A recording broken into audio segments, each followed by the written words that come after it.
Good morning, friends. Good morning. Nice to see you on this somewhat dreary day. I told Ron if it was a little bit colder, we could have snow. And some of you would enjoy that like we would, some maybe not. Maybe that's why you came to Florida. You know, December 25th is celebrated as the birth of a baby who was named Jesus.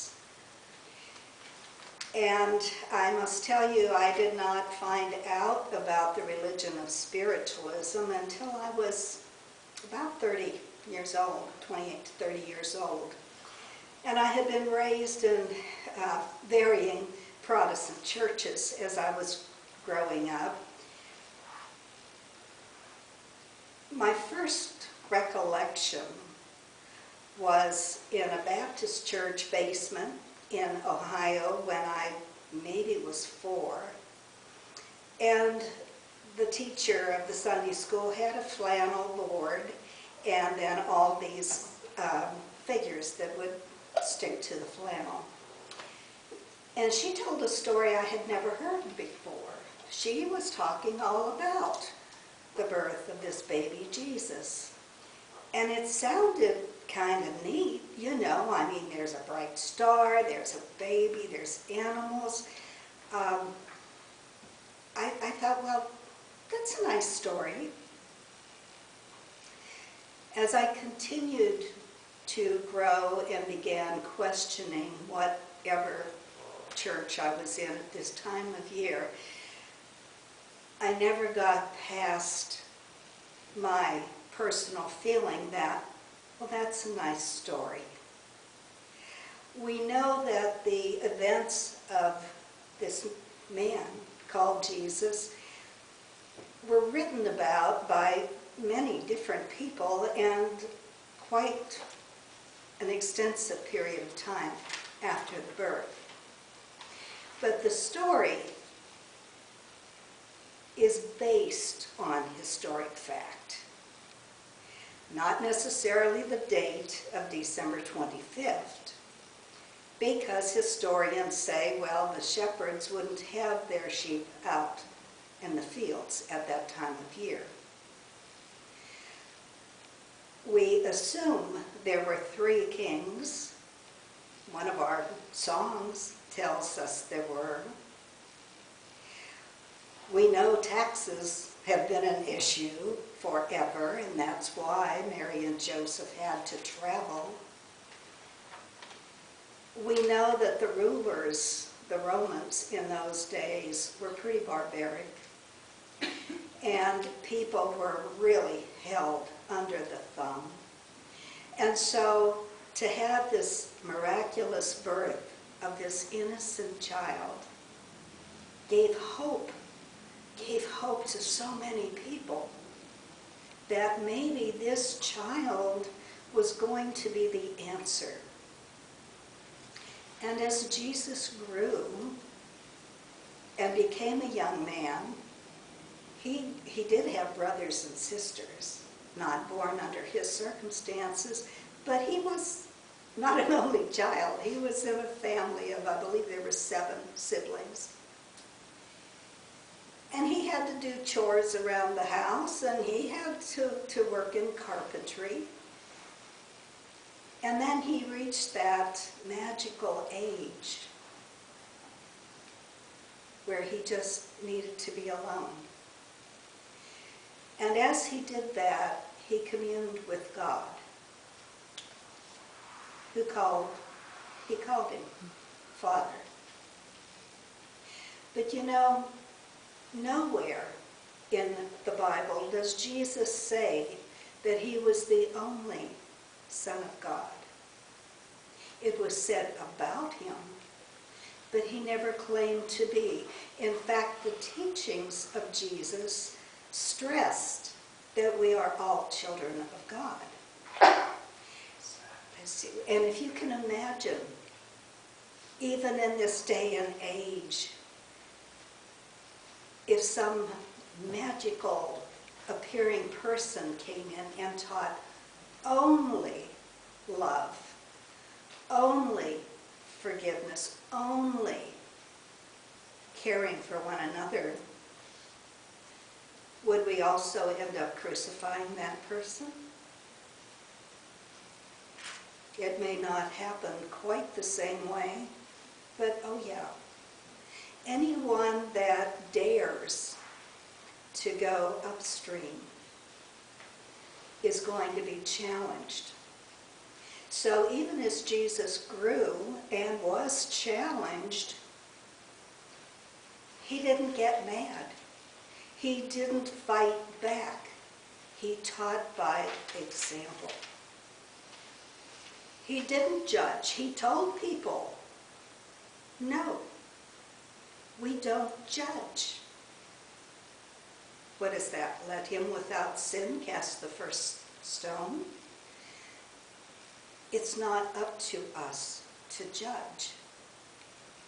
And you know, so often we do it without even thinking about it. It's automatic. If someone doesn't look like we do, or they don't dress like we do, or heaven forbid, have a different opinion than we do, those thoughts just come and just go out there like sand spurs, you know? And they are like sand spurs because everything begins with a thought. Whatever we think about, we're giving energy to. We have opinions. And we're so blessed to live in a country where we can express those opinions and not be crucified for it. We need to remember that all over the internet there's all these discussions about, oh my gosh, if you're going to go be with family for the holidays, or if you have family coming in for the holidays, what are we going to do? We can't talk about this and this and this and this. We're going to friends' homes for Christmas. And they do believe very much the way we do.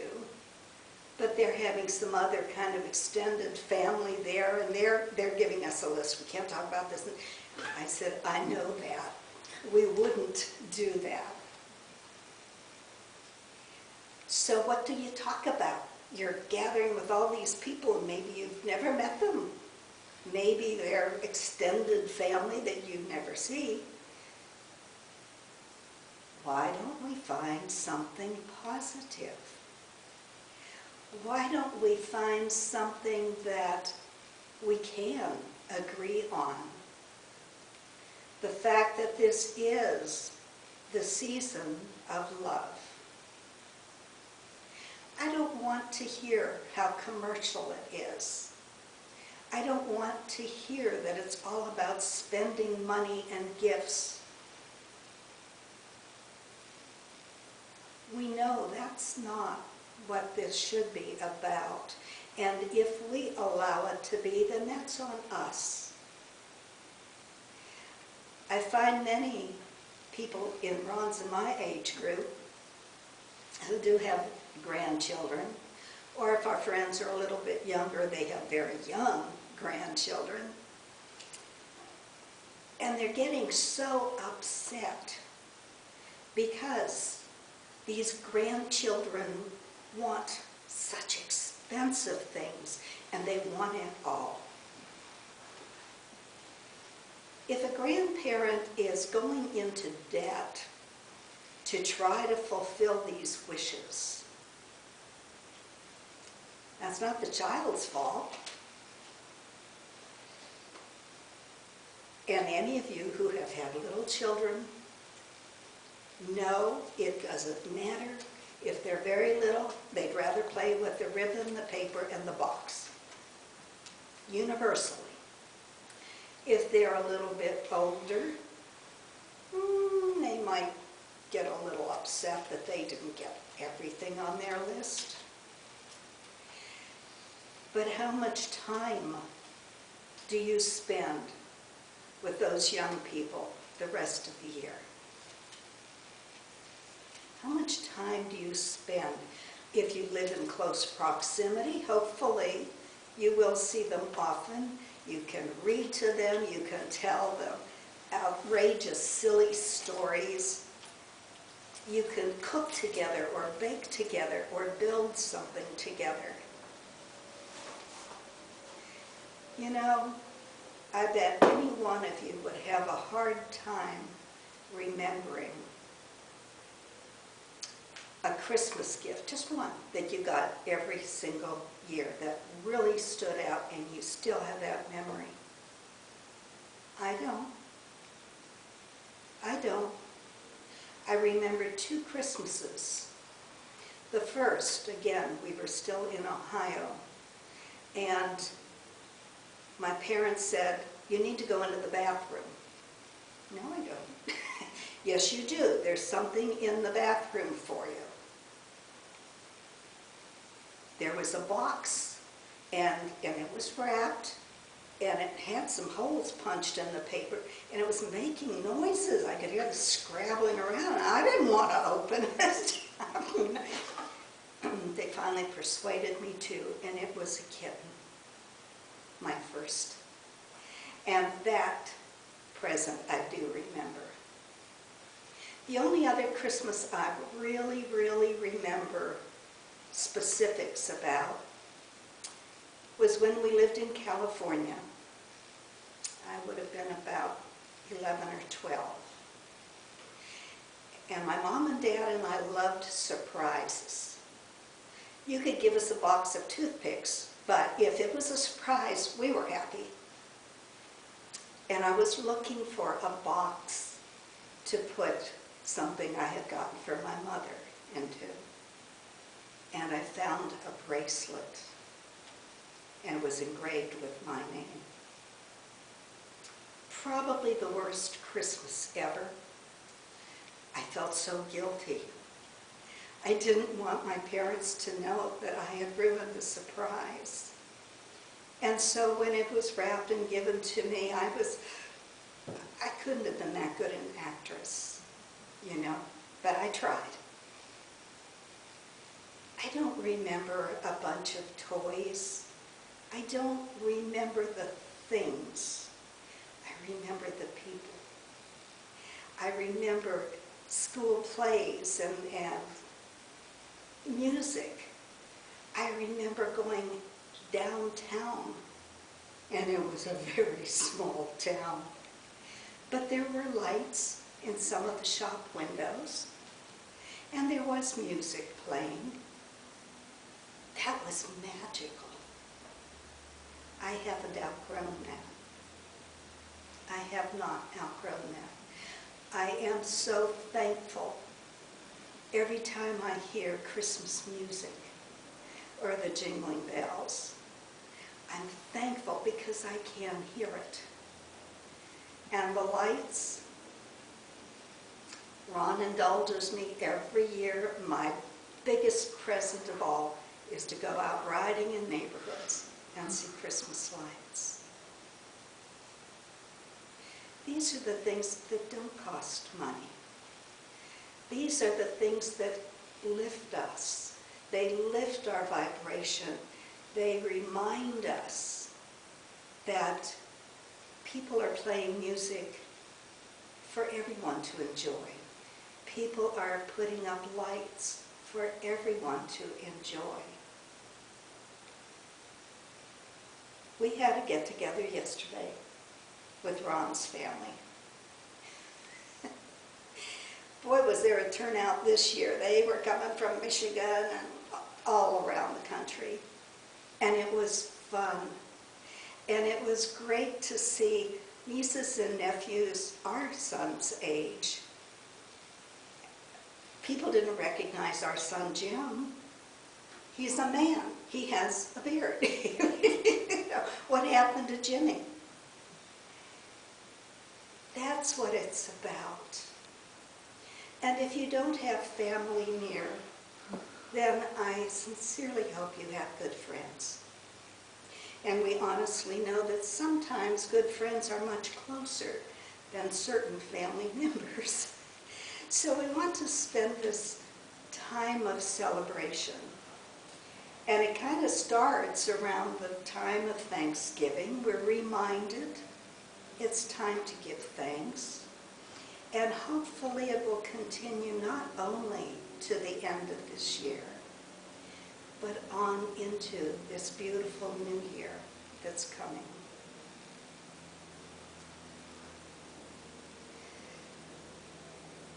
The stories about this man, this baby, and then a man called Jesus, are stories spiritualists can relate to. The only difference is we do not believe that he is our Savior. He is our teacher, no question. But we know personal responsibility, thinking, words, actions. This is going to raise our vibration enough to be ever closer to God. And we don't have to wait until we pass.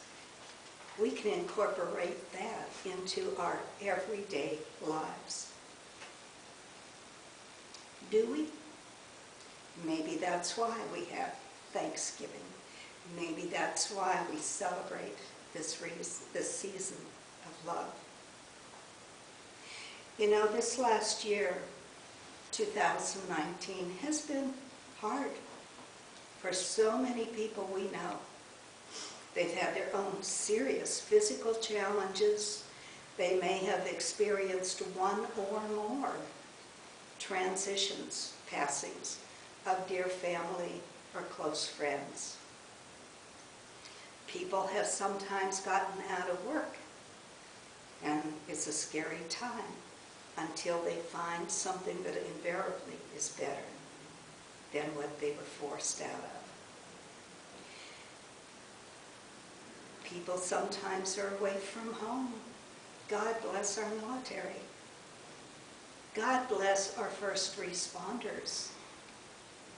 And God bless all of their families who unselfishly give up that family time, give up that time to be together because they know what their loved one is doing is needed wherever they may be. We are blessed if we are able to live in a country to worship as we please. We are blessed to live in a country where many of us do have homes and food